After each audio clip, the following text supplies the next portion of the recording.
Okay, guys, I wasn't going to cover this article at first. This is why this series of articles, this story, this controversy.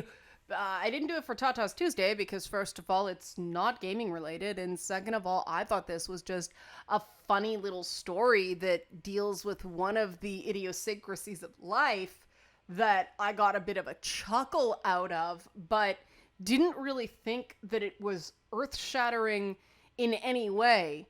um, Basically, someone did a study that, empirically backed up the fact that office temperatures are set for the comfort of a 40-year-old male, which is apparently 20 to 30% colder than a woman. It's a difference of about 4 degrees.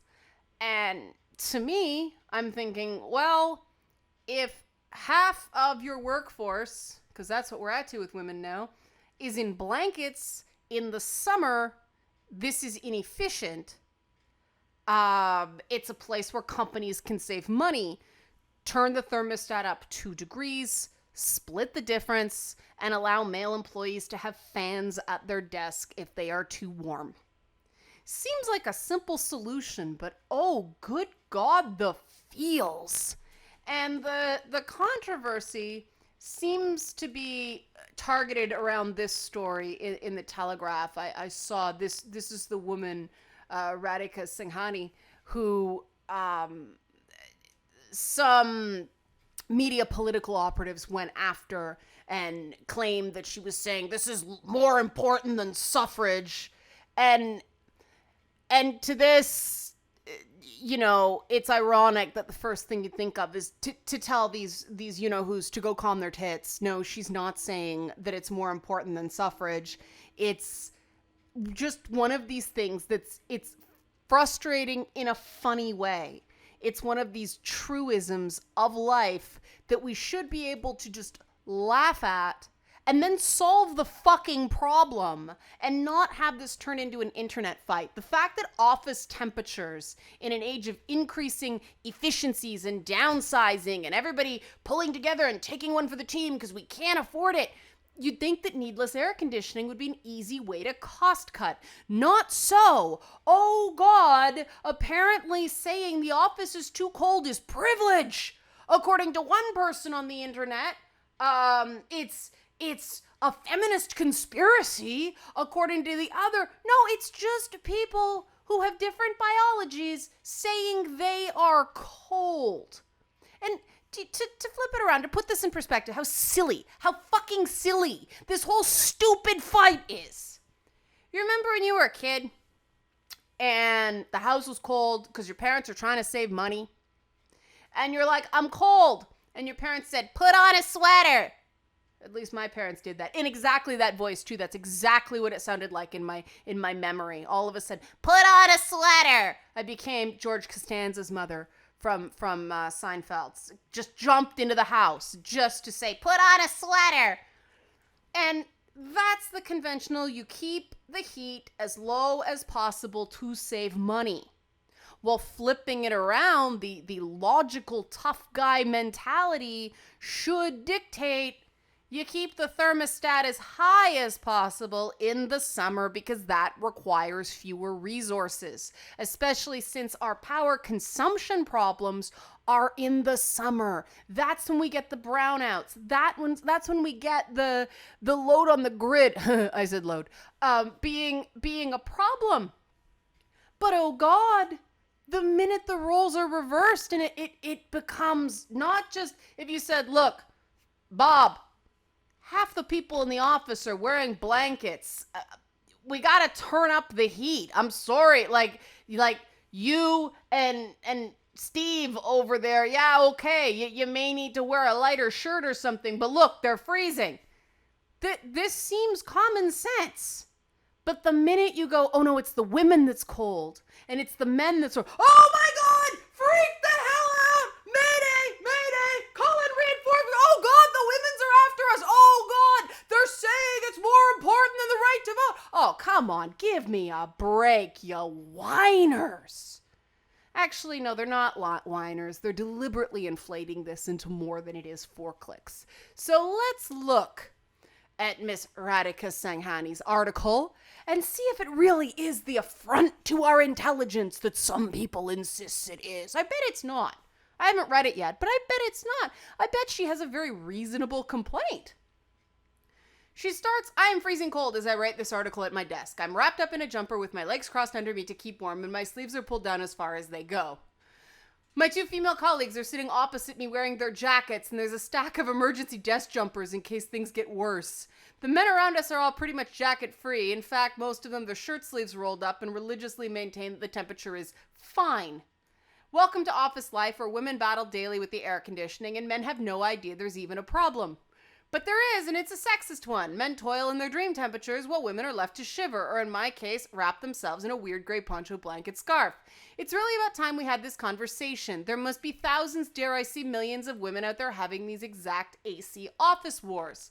I asked women on Twitter and how they felt. Within 5 minutes, I had these responses. And the only mistake I will say about the Telegraph has to stop using people's Twitter handles because they get harassed when their right-wing competitors get a hold of these stories. Stop doing this, Telegraph. Blur the names so these people can keep their lives, okay? It's not fair. We know how this works. They just grab the tweets off the internet. They don't ask permission. People don't necessarily think that their tweets are going to be seen by millions of people who can then contact them. For God's sakes, think all around. I don't think this article would have gotten any blowback were it not for the use of the word sexist. You say any sort of ist, racist, sexist, or an ick, homophobic, and people lose their minds.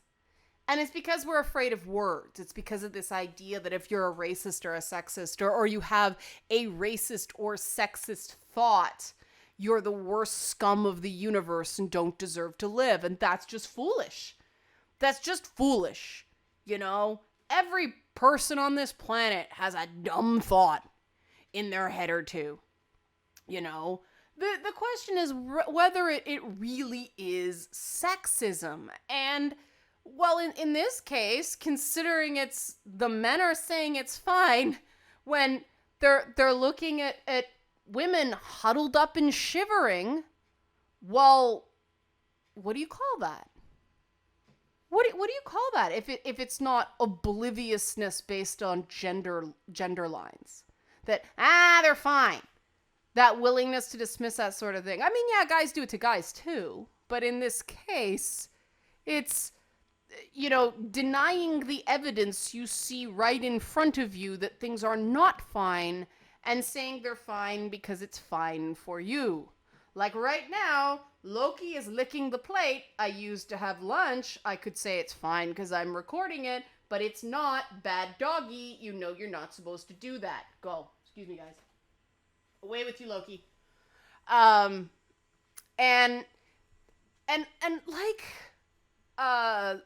like this very nice lady, Radhika Sanghani, is saying, it's about time we had this conversation because if people are wearing parkas in the summer, it's wasteful. Now, I mean, the other side of the conversation is, do you really want guys sweaty? That kind of stinks. But like I said, here we go. Most climate control systems are based on the resting metabolic rate of a 40-year-old man, which runs up to 30% faster than a woman's. Now, I prefer to hear what the age of the woman is, but still, there is an issue. Here we go. The majority of women would need conditions to be nearly 4 degrees warmer. So like I said, split the difference, raise it 2 degrees, see how it goes. Simple. If men become sweaty pigs and start stinking, well, then the women can decide, well, we'd rather the office smell better and be cold. But I don't necessarily think that's going to happen based on 2 degrees. Somehow we all get through winter just fine and adapt to temperature fluctuations. Whereas in the summer, all of a sudden, it's silly. It's silly. The idea that it's okay to be cold as opposed to okay to be a little bit warm when space cooling units, which take up less energy than air conditioning the entire blinking building for only half the workers, makes a lot more sense. It's all about logical solutions to this whole thing. And the fact that there's actually a formula for this blew me away. There's actually a blinking, look, there's a thermal comfort equation. There's an equation. People, look at all that. People use this instead of going around the office and saying, okay, show of hands, who's too hot? Okay, 1, 2, 3, 4, 5, 6, 7. Now who's too cold? 1, 2, 3, 4, 5, 6, 7, 8, 9, 10. Okay, more people are cold than hot. Crank up the temperature. It should be that simple. If we talk to each other and actually work as freaking colleagues. But what's happening in offices? Dan, we're freezing. It's fine. That's not communication. That's not respecting your employees. That's being a dunce. It's being oblivious to what's going on. People don't like the word sexist, but hey, made you look, didn't it? As miserable as this poor female writer is gonna be, thanks to the other side of the culture war, she's got a dialogue started. The problem is dialogue shouldn't make us this miserable. For God's sakes, it's a thermostat. But let's keep going. Let's see if she actually says that it's more important than suffrage. Let's see. Higher core body temperatures. Hands are consistently colder. It comes down to size difference. Oh, boobs make us cold. Hear that, guys?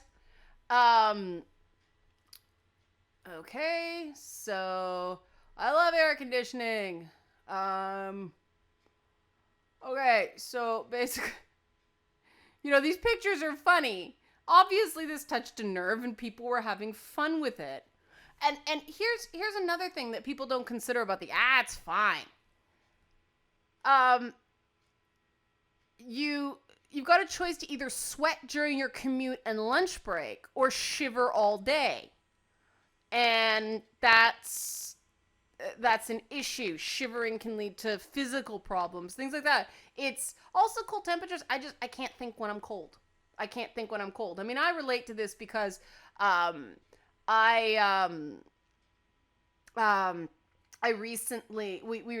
moved all my computer equipment to a lower level of the house because you guys may notice that gaming PCs generate a lot of heat. But I moved it down a level because cold falls and heat rises. And before, I had my game systems and my PC in the room with the thermostat, which meant that room was unseasonably hot and the rest of the house was a freezer. And it was the opposite in my house. My husband was wearing, his sweatshirt in the basement while he's trying to edit because the room 2 floors up, because we're in one of those houses that have all the stairs, like the backsplit type thing, he's freezing. And I was like, what I want this guy in the office to do. I'm like, this is dumb. This is silly. We're wasting energy. We're paying more money. I'm going to move the computers. And so I did that for this summer. And on the bright side, I've had far fewer problems with heat. But I also discovered, even with the computers moved, it's damn cold down here. So we actually ended up turning our thermostat up. Because there was no point during the day. I mean, if it's hot at night and we have trouble sleeping, we'll up the AC for night. But when no one's on the upper floors, because we work on the lower floors, well, it doesn't make any sense. And here we go at the end that raising the temperature to a more comfortable thermal zone saves employers about $2 per worker per hour. $2 per worker per hour. That could be put into the minimum wage and everybody's happy. Or you can save $2 per worker per hour. That's a huge savings. That's a massive efficiency. People get excited about 10 cents a worker. Like, this is a simple thing that we should be able to solve. Instead, we're freaking out. And oh, those naysayers, is it no one ever said it's worse than suffrage? Here we are. Sexist air conditioning. And see, you see a lot of replications of the stuff. But where is it? There we go. There we go. An issue that is more important than women's suffrage. So it really happened, naysayers. Don't accuse me of strawmanning. It happened. We actually went there. Somebody went there. And I mean, usual freaking suspects. That's why I'm not clicking on it. And that's why I'm not linking to it. Because that's dumb. That is a logical fallacy. Making things worse than the person was actually claiming does not help. It is scandal baiting. It is insulting. It is not respecting the person on the ways. But it worked. Everybody's all up in arms, aren't they? Everybody's all butthurt over this. When really, what an article like this should serve to do is create individual discussions in individual office places to create individual solutions so that every office place can work it out for themselves and find something that works for them. Like in the good old days when there was actually real people overseeing things and it weren't these massive, it's like, well, our training manual says this. No, somebody came downstairs and looked at everybody shivering and went, this is stupid. And so they changed it. Businesses are based on people. And they're based, at the end of the day, on common sense and communication. And that really is all there is to it. It's not rocket science, unless your business happens to be rocket science, then it is rocket science. But this is so silly. This is so silly that this nonsense that has a valid observation, and I found it funny. I found all the responses funny, and it's a real shame that I can't scroll down because I'm afraid that people who were just trying to have a bit of fun of something that's frustrating, that makes me sad. Because I can relate to this because some of you may know, I have repetitive strain injuries in my hands.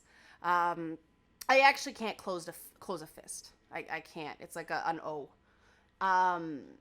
Various reasons, not going to get into them, but one of the things that really exacerbates it is cold. It makes it even stiffer. And so the colder it is, the less well my hands work. And so I really related to this going, yeah, I've been in press conferences where when it's not sweaty, disgusting, gross, and that's why I thought of that about the office solution. But if it's too cold, then I start having trouble holding a pen. And I'm not saying that everybody should crank their heat because there may be somebody with a weird repetitive strain condition like I have. No, it's that if you actually see people in your workplace huddled in blankets, like, this poor woman here, like, that's a sign that maybe it's too cold. And in the winter, okay, you're frugal. But in the summer, when you're blasting AC, you can't exactly claim solid fiscal management. So my suggestion is the next time a company starts looking for efficiencies in the workplace or starts talking about that, bring up the air conditioning issue then. And, quote the $2 per day. I like this. That's a Snuggie. And that's apparently like a workplace faux pas. But I think she looks awesome. I think she's rocking it. But I actually love Snuggies. So that's something to know about me. But why none of you are surprised, are you? But, the next time somebody says, well, we have to look at ways to cut office budget, look at your cooling first. And, I mean, yes, it's only for the summer. It's only for about 3 months. But still, $2 per worker per hour for the whole summer? That's significant savings, isn't it? But we can't have these discussions if everybody's freaking out and people are throwing garbage smoke in the air like, oh, this is clearly more important than suffrage. I don't like doing things like this, but what I'm about to do, it's deserving. To whoever made that comment, and I'm not clicking on the link to find out because I'm not giving them the link because that is clickbait shit. But whoever was insulting enough to take a relatively minor thing that people have the right to talk about, it doesn't mean they didn't say how serious it is. They just said we have to have a discussion about this, or we should. To equate, oh, you what are you complaining about? You get the right to, oh, this is clearly more important. You know what? Fuck you. You're not helping. Fuck you.